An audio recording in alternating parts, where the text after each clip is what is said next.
Welcome to Fiction Authors Talk Books, or Fat Books podcast. This episode, I'm talking with the wonderful Letty Frame about how writing different cultures and parts of the world can trip up a newbie or seasoned author.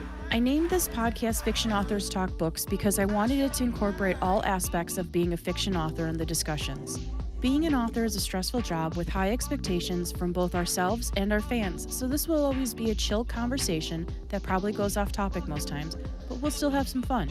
If you enjoyed the podcast and would like to see your favorite author on here, send them this link and they can get in touch with us at fatbookspodcast@gmail.com. We take all authors who write fiction and have been published as long as they're polite. Thanks for joining us and on to the podcast.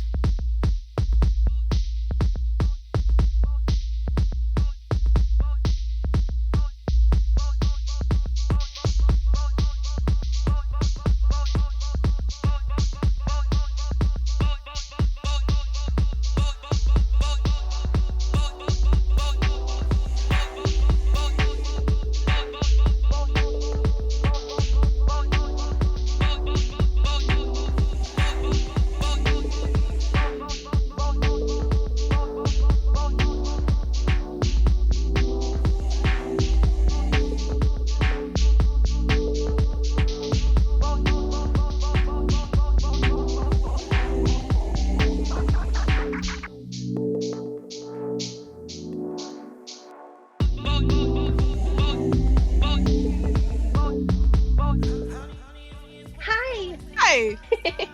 Oh my God, your accent. I love it. Everybody says that. Now, that's not standard British, right? Are you Northern UK? Northern, yeah. So I'm from Newcastle, so right in the centre of the north. Okay. Yeah, because I was going to say, you almost have like James McAvoy. You almost sound a bit like McAvoy. And I'm like, But when we go to Scotland, we struggle to understand them, so it's great. no, it's fabulous. Okay, so Letty, welcome. Oh God, now I feel like Graham Norton. Like, welcome. You've never been here before. Welcome. I've never been here before either. This is the first time we're recording. You're not the first episode, but this is the first time we're recording. So it's very nerve-wracking, and I appreciate you being so bold as to try and do this with us. Absolutely. I was really excited when you messaged. I'm just falling into your accent. I love it. We are going to be discussing the difference between UK and US writing, the slang, all the ups and downs of all of it. I do want to say that I have a funny tidbit about that specifically, which is why when we started talking online, I was like, oh, this is perfect. When I first started moving away from smaller publishers that I used to work with and did self-publishing, somebody posted to Facebook on my personal page to my professional page and emailed me, what kind of idiot am I that I don't know that color has a U? And I was like, okay, I know that's a British thing. But so I went to reply and I looked and they were a quote unquote reviewer. And so I just replied on Facebook like, what kind of book reviewer doesn't know that that's a UK versus US thing? Absolutely. I got so torn up. There were people coming out of the woodwork to just ream me for bullying a reviewer. I'm like, dude, she came at me and said I didn't know how to spell color. So I do validly get crap because I only I know I spell glamour the UK way with the U, but it just looks right to me. So I mostly do US, but there are a few UK ones. Like I think I use towards like you guys do. I used the word whilst rather than just while. Facebook, when I released it, obviously I read a lot of reviews, and I had 7 within the first week that criticised the use of whilst. But yeah, again, it's a massive difference between, because obviously a lot of my market is at least in the US. So for them, they do see it a lot. But to me, I was like, it's just British English. Yeah, I never really get, even when I was just, I don't want to say just a reader, but when I was solely a reader, not an author too, I never got caught up on that stuff. Never ever. Well, and it's funny because there's so many different dialects just in the US that it's its own languages in certain places that you can't understand. Well, you're used to that because, you said you're from Newcastle, so that's North England versus then Scotland, Ireland, and I hear London, UK is its Oh own. yeah, even the difference between us and London is intense. Honestly, things like bread buns. What you'd like put sandwiches in, burger buns. Oh, so the good stuff that we're not supposed to have, like carbs. Okay. Yeah, but even just mentioning that, it's called something different, even just across the UK, never mind across the world. So yeah, it's honestly very fascinating to write British characters, but I always make it like they haven't been there that long. They've lived in the US for a while because it's just easier and like you don't offend people as much. So that's always for me that's always the hard part of like how can I incorporate and enjoy like this accent, this way of life and not offend anyone, not overplay it, not, I do you have a lot of that too, working, trying to do US characters or all your characters are UK ones? So all of my characters are UK, but I did do a co-write where the other three girls are American, the other authors. So it's not just spelling and like obviously word choices, that is a big thing. It's even like dialect and words. Oh, So for we sure. had to, I was allowed to keep, so it ended up being that my character was from the UK and she was an exchange student, but the other characters were American. So I had to make sure that I edited, and that's why your editor comes in so handy because No. it was so difficult. Now, do you publish through publishing houses or are you self-published mostly? So self-published completely, so obviously everything's finding people Nice. myself. So your editor is a UK editor. No, so my editor Oh, for all of my really? series, yes, all actually. So I worked with three editors, and they've all been American. Get out. That would be so difficult. That would like make it so much I mean for them even, not just you. When I was looking for a new editor a few years ago cuz the editor I had been working with, her MS was acting up too much. She couldn't just keep up with it. So, much love to her. I hope she's doing good. But I had to look for a new editor and were UK and I was like, if I ever need something UK-ish, but it's just too hard. Like I think going back and forth. But yeah, I didn't know you had American editors. I guess I just like that's one of the things you kind of just assume. Like, you know, you would think Yeah, the that's whole it. system is from your neck of the woods then. So I think a lot of the indie community, or at least where what I found, a lot of it is American based. So a lot of Yeah, the ones I meshed really well with were American. It was really beneficial, obviously for luck, because they could highlight all of my inconsistencies, like even just slang words that wouldn't be used there. true. Cuz even if like my editor now is from the Midwest where I was born, but she's not a Chicago girl and some of my characters are from Chicago and she's like this isn't grammatically correct and I'm like, "Yeah, but it's what we say." So that is a good point. I guess you would have that no matter what, Yeah, even if it was a Londoner versus, Newcastle or whatever. difficult. But I think it helps because it makes you consider things from both perspectives. Oh, She'll for highlight sure. something and then I'll be able to say like, yeah, okay, that definitely works. Or no, this is definitely what I did mean to say. Yeah. Versus, oh no, this is an error. I think the biggest thing was when I first started writing, where do I try and make it as if I'm writing from America? You can't have both. You need to stick with one because it's things like I was using mom versus like our mum or mam, but I was also using actual words. That took a bit of adjustment, but I think I'm pretty consistent. Well, I am consistent in my British English with it now. So I think you said that you've actually read my books or some of them. Yes. Okay. So I was going to ask you, how am I doing then? So the enchanter, he goes to the UK, and I found it all fine to be honest. But then I don't think I nitpick. There is not in an offensive way, but some readers do really get so immersed that they Oh, do. for sure. Yeah, some people There is that's like their bread and just butter enjoy to it. pick on. The one I'm always Yeah. nervous of is Artemis because I've got a guy from originally born in Ireland who moves to the US and then I've got Londonish teacher that yeah, like I was stressing because I there are different types of full English breakfasts by you guys Yes, and there I really was is. so This scared I'd came get the in. wrong one.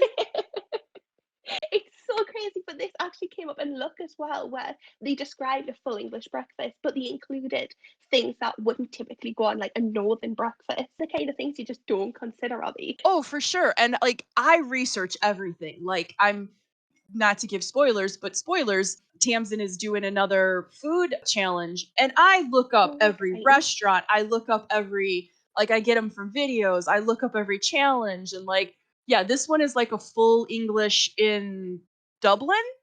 And so it's different than the one that I've learned from like the London full English, but not really. Like white blood sausage versus black blood sausage, which I don't think I want to know what that difference actually is. Though the Yeah, food differences are amazing. And that might actually be funny for us to talk about. But what is the one? It's like spotted dick? Tell me that's not like bull balls or something. it's a cake. It's a pudding. So you'd have it like a dessert, sorry, that you would call it. It's quite nice. It's basically just fruit, and you tend to have it with custard. It's quite nice. Oh, well, that sounds. Why did they call it spotted dick? Who came up with that name? They're out. I have a friend, actually, an author friend, that lives outside London, and she was always confused. Oh, poor boys. They're called po' boys from Nolans kind of vibe. But she's like, I don't understand why it says like it's fried shrimp on there. Why is it for poor people? So the things that always trip me up are, for the longest time, goldfish. I didn't realize that they were. So we would call them just. We've got like Ritz crackers and things like that, Cheez-Its, which would be similar. Yeah, we have Cheez-Its. They're square where the goldfish, the whole thing is. It's really popular for like toddlers to have a bag of goldfish because it's easy for them to grab. It's cute. Toddlers was the one who was holding it, and I was thinking, why are they letting their toddler carry a goldfish around? Oh, jeez. But one of my an author that I was reading had wrote that, and she actually had an adult who was eating them as well. So it took a while before I was like, okay, I need to Google this, and that's when I Yeah. Googled it and realized there were actual snacks. Yeah, you said what I always do. I just Google it. I have so many people come to me, and I mean, they're funny discussions a lot of times, but I have so many people be like, I don't know what this is. Tell me. I don't understand the concept of a corn dog. Google's your friend. Like, you can look this up. And I was like, okay, so that's probably a very US thing at like fairground kind of vibe. Yeah, Where we don't have those. they're really good. I mean, they're not good for you. It's a hot dog and cornmeal, fried. It's very not good, but they're very good. Even in one of the books, I have it where he likes it with honey mustard and a pickle for each. Like you put like a pickle chip for each bite. And somebody's like, "That's not how you eat a corn dog." I'm like, "Honey, that's how I eat a corn dog. I don't. You do you on your corn dogs, but that is if I eat a corn dog, that is how I eat it." And no shame to anybody else who likes ketchup or hot sauce or but yeah, it's just really funny because yeah, you don't have them there, and we've got about 14 versions here of how a corn dog works. Not even like it's pretty much it's sausage like fried in batter, isn't it? Yeah, it's a cornmeal though, not just like a regular breading, like fish and chips kind of batter. It's not like that. It's thicker, made from ground up corn, basically. Sounds delicious. Obviously, we're British, we love tea. So one of my biggest pet peeves is that you guys don't have kettles to like heat up your water. We have, obviously, we rely on kettles so much, and it completely shocked me that people will heat their water up in the microwave to make their tea. For tea, you need a kettle because I normally make a pitcher of it. I love tea. I just love my electric kettle. It even lights up and it's super cute. But the other thing with tea as well is that we call it, again, there's a north and south divide in the UK where it's breakfast, dinner, tea, or breakfast, lunch, dinner. Okay. Quite often, I call it tea. So we use breakfast, dinner, and tea in our house. And for a very long time in my writing, I've now had to transition to not using that because people just assume that my characters just constantly drinking tea. And it gives like an inaccurate view of what's actually going on. I love tea. I actually now does it not consider tea to you guys if there's no milk in it? Because I like milk in my tea. Take their tea black. I think that's kind of like coffee where, but you guys have creamer as well, whereas we don't. But to me, you've got to have milk in your tea. You've got to have a sugar. The order you make the tea matters. It depends for me. Like if it's like a chamomile or like at night, I love putting in a little bit of milk in my hot tea.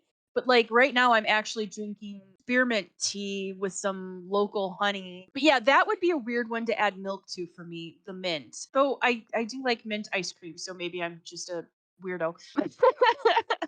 But I drink a lot of hibiscus tea and then I mix it with like sparkling water and apple cider or some kind of good for you fruit like dragon fruit juice or something. So I'm an infusion kind of person where I just like trying all the different things. When we're referring to tea, quite often ours isn't like herbal teas. It's genuinely just like a normal tea bag. I don't even know how to describe because it doesn't really have. Like I have had, like chamomile tea and things like that, but it's normal. Yeah, I like a nice black tea, but then yeah, I want milk with it. So apparently I have Yeah. some British roots somewhere. I really wish we had like more meat pies. Like you guys have meat pies over there, and that always sounds so good. The pasties always look so dang good. Pasties. Yeah, oh, pasties. Sorry, I said it wrong. Don't be silly, don't be silly. You see, you don't have things like that, like mince pies, chicken pies. We have a chicken pot pie, but there's always peas and like this gravy sauce in there. Oh wow! See, so we have. I don't know what you would consider it, but we have Greg's, which is pretty much a staple to the point where you can't turn a corner in a city centre without there being a Greg's. It's a bakery chain and it has lots of savoury products, Now I just want to go down the rabbit hole for research. They do a lot of sweet treats, but they also have their savoury stuff, which is like their sausage rolls, their steak bakes, and things like that, which I think would be Steak quite bake? similar to you. A steak bake sounds It's literally good. my partner really loves them. It's in like a gravy kind of sauce in pastry. I'm not selling these Ooh. yet, I don't think. I like the buns, the steamed buns with the meat inside, like the barbecue pork or whatever. Like, oh, they're so good. But yeah, I always see like or hear people talk about like the meat pies, and I'm like, why don't we have more of that in the U.S.? I want meat pie. Sounds so dirty when I say it like that. Like, I want meat pie. As I'm looking at the map of your place, and you have an Isle of Man there. Will you still love me tomorrow if I say I'm not a fan of beans? Of beans?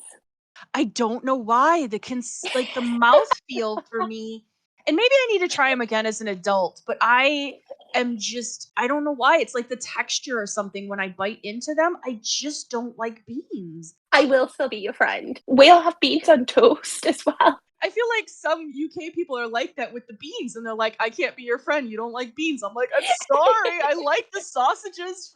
Give me all the eggs. Like, I love tomatoes with breakfast. Most Americans, I don't think like tomatoes with breakfast.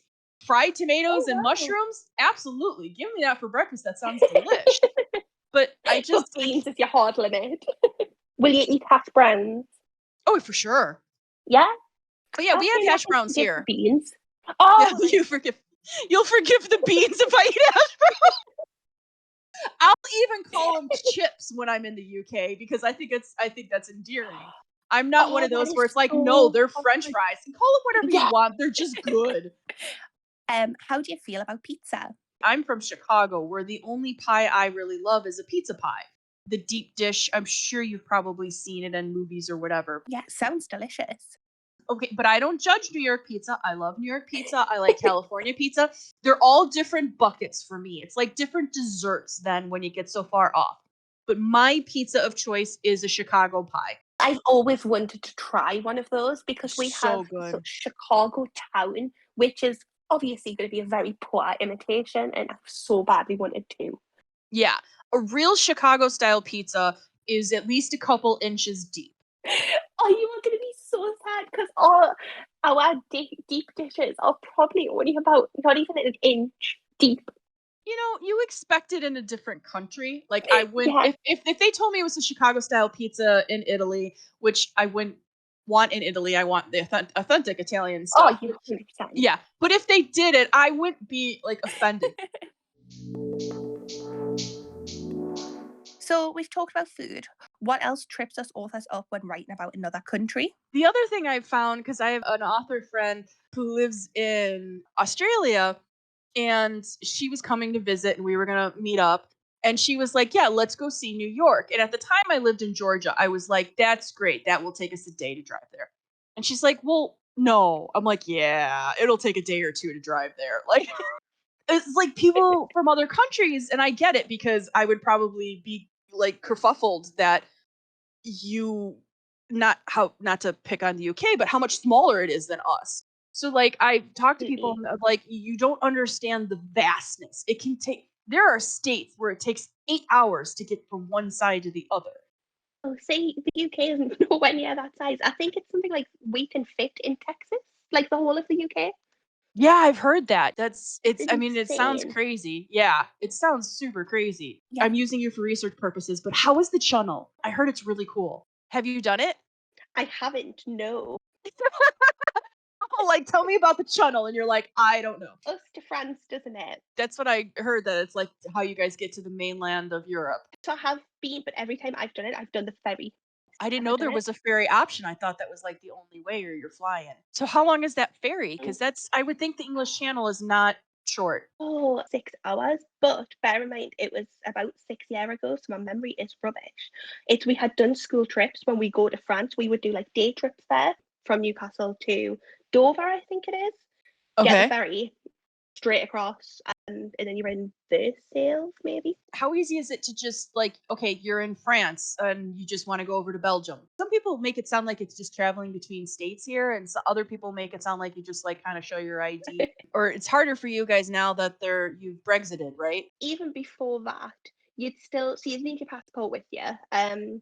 But we'd had a separate little the UN where you just go through part of the EU. Sorry, you could just go, and it's obviously still queuing and things like that. Now we're all separated into the main queue, and it can add hours onto a travel. Like in at the airport, there's separate check-ins and things like that. But yeah, to Belgium shouldn't take too long. So I've been to France, in cities within France. I've done Paris, a few smaller places. I've done Turkey, Spain. Oh, where else have I done? I've done different places in Spain as well. See, it's so different for us because us going to Spain, 12 hours on the plane. Coming to America, I've heard, like, I was talking to a friend because we're going to Disneyland in 2024 with my little girl, which is it's like a full day travel for us. Oh She yeah. was saying how it's like a 12-hour flight, and I'm like, what?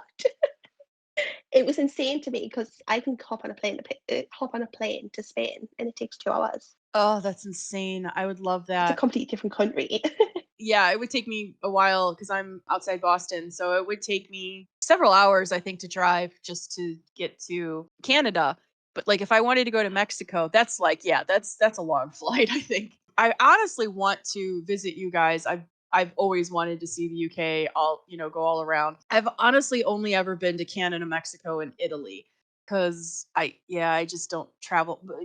I get very anxious with flying, and plus I haven't been taking many vacations because I'm saving for a house, and that has been like my sole goal of just getting my own place, my own space, my own everything. It's hard being in an apartment or renting. So is it not quite common? Again, this could just be stereotype for Americans to live in apartments, or is that just in like New York? No, it's very common. There's tons of apartments all over. It depends if you're rural. Like there's not going to be an apartment complex in the middle of nowhere, Nebraska. Yeah. It's super common to have apartments and live in them, and it's not normally houses. It is super common. I'm just a pain in the tuchus. No, I get very distracted easily. I like my island. I need like a security bubble, or not an actual island, but I need my own island to function better. I say I like to hide in a molehill sometimes and just disappear. Exactly. It's so different having a backyard. Even when I was renting in Georgia, if it was late at night, whatever, early in the morning, let Vader, my dog, out, and we'd play some fetch, we'd do whatever. It was our own little thing. And then sometimes I'd see people when I was taking out the garbage or doing yard work, or if I wanted to see people. But here in the apartment, it's like, okay, so I take Vader out 4 or 5 times a day. Even the walk this morning, I saw 2 different people. I had to stop and talk. My mind was on my new book, and it stopped being on my new book. I feel like then you've also got to get yourself ready and dressed for the day. You've actually got to get up and put in the effort to go out, and I'd hate that. Yeah, I get what you're saying. Like, I've had people be like, "Oh, no makeup today," and it's like, I'm not putting on makeup for you. Like, whatever. But yeah, it's like every time I go outside, I have to see people, and they always want to talk. You can't be mean to people who I don't want to talk to. Like, it's that vibe of like, and I know a lot of people thrive on that. Like extroverts thrive. I am not an extrovert. I would like to only talk to my gaming friends or my close friends when I want to. Yeah. I live in it. I'm trying to think of ways to describe it to link it to you. It would be like we live in a neighborhood. There's lots and lots of houses about, quite friendly with our neighbors, to the point where you run out of milk, you can go and ask one of your neighbors.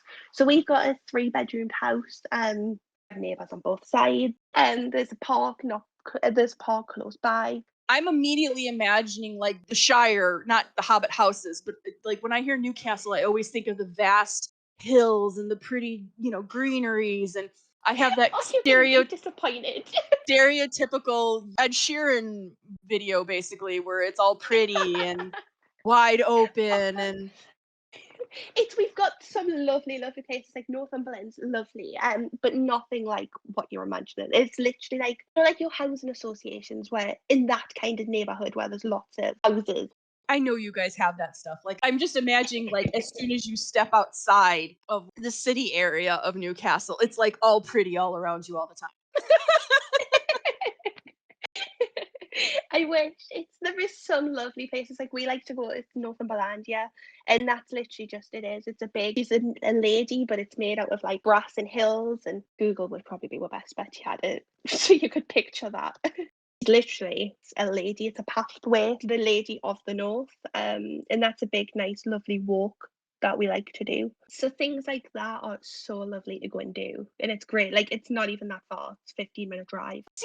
I've seen this. Okay. Oh, this is so cool. It's a bit flat, but walking up the hills, they're quite steep, and it's the views, even just standing on the top of any part of it, it's great. This is what I always think of when I think of like northern England. It's like the pretty fields, the picturesque sky. You guys don't get as much rain as like everybody's always complaining about in London area. We do get a decent amount of rain, but London does seem to get it worse. It tends to travel upwards, so they take the brunt of it, or counter Edinburgh the worst of it and passes it down. We're kind of in that little middle part. Gotcha. My theory, and my friend does not like when I have this theory, but my theory is because they complain so much about the weather in London that whoever is up there in the skies or in heaven or whatever, we're not getting into the religion, but whoever the powers that be just dump buckets on them every so often. When you come back from a holiday as well, you go abroad, you come back, you've had lovely weather, and then it just rains for 5 days just to ground you again. I want to give a big thanks to Letty Frame for coming on and diving into something different than she's used to. Also, to all of our fans for checking this podcast out. I hope you liked what you heard and decide to stick around. Please make sure to subscribe to the Fat Books Podcast on YouTube or Spotify or that little purple icon on your Apple device. Follow us on Twitter or Facebook to stay up to date on who we're recording with and when the episodes are coming out. There's also a Patreon if you want to support the podcast and keep it going. Now let's hear a bit about what Letty's working on and what's coming from her next. So 2023 is going to be a big year for me, I hope. To start with, I'm doing my very first series. It's going to be complete and published into audiobooks. So I'm excited to take that sort of dive. So I'm excited for that. I don't have dates or anything yet. I've literally only just got into production with those. And they'll be all linked on my website once they go either for pre-order or live. I don't know how it works. So my goal is to publish 12 books next year. So I got pregnant last year and had a little girl, and so my schedule was way off. So my goal is to close out 3 series. So the first one will be my newest release, Death is Easy. I'll have a book releasing in January, and the next one will release in February. Those dates are up on Amazon. Then in March, I will be releasing my Secret Witch next book, which is Unleashed Witch, with the goal by July to close out Secret Witch and Lottie's Story Destiny.